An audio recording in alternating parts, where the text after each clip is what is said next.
Brethren, ladies and families, this is another opportunity for me to wish you a Merry Christmas and as we say goodbye to 2021 and start to welcome in 2022. In doing so, I would like to acknowledge that the last 2 years has been a challenge for everybody in New Zealand and Freemasons have been no different to that. And I want to thank everybody for the commitment that you and your families have made to the safety, the health and welfare of all other New Zealanders.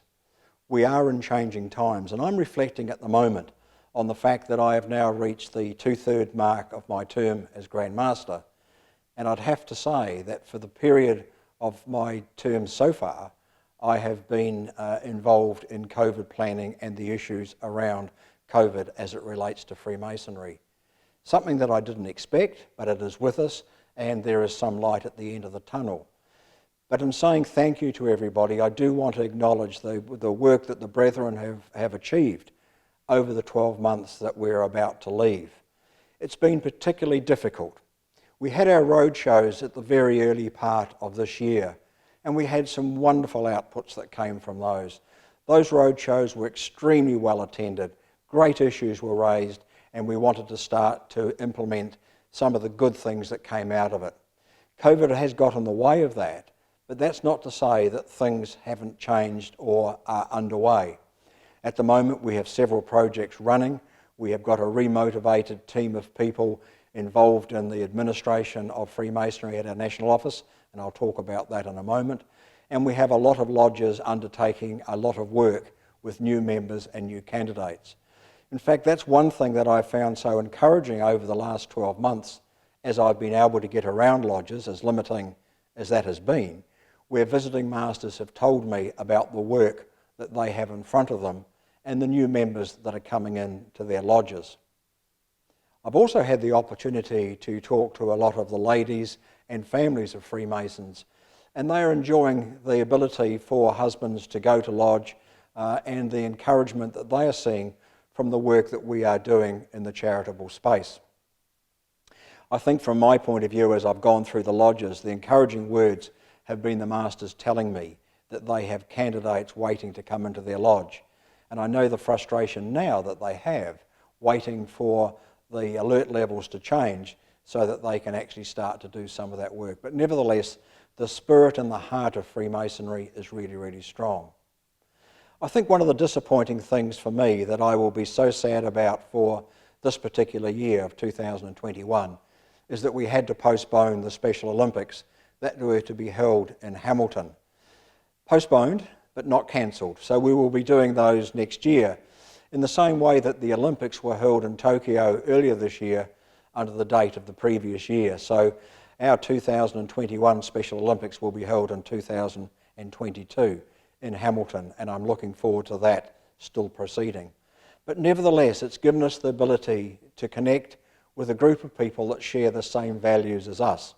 And the Special Olympics are grateful of the work that you have done as Freemasons in the various lodges, districts and division.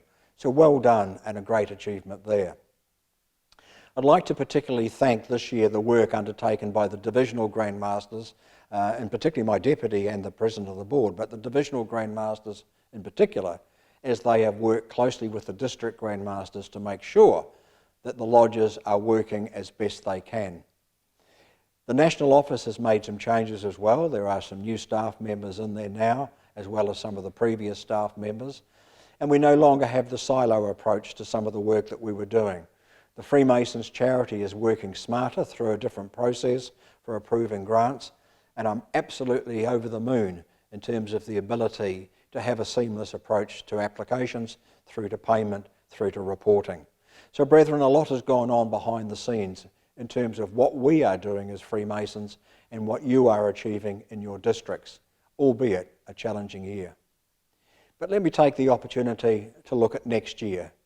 I'm hopeful that as we are working in the traffic light system, that it won't be too long before we can get back to normality, perhaps in the green level, where we can have freedom in lodges without the need for face masks or other limitations.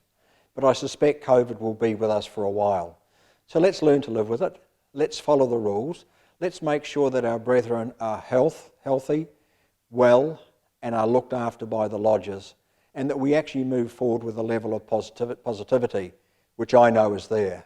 So I want to take the opportunity in this video to simply say thank you for your commitments over the last 12 months. They have been truly appreciated, and I look forward to working with you over the next 12 months in particular in a revitalised and moving forward craft, which is doing the things that we say we do and looking after our brethren, our new members and our families in the way that we do as Freemasons. So, brethren, enjoy the Christmas break, stay safe, enjoy the opportunity to mix and mingle in safety with family and friends, and let's walk forward to being together in 2022 safely in our lodge rooms. Thank you, brethren, ladies and your families.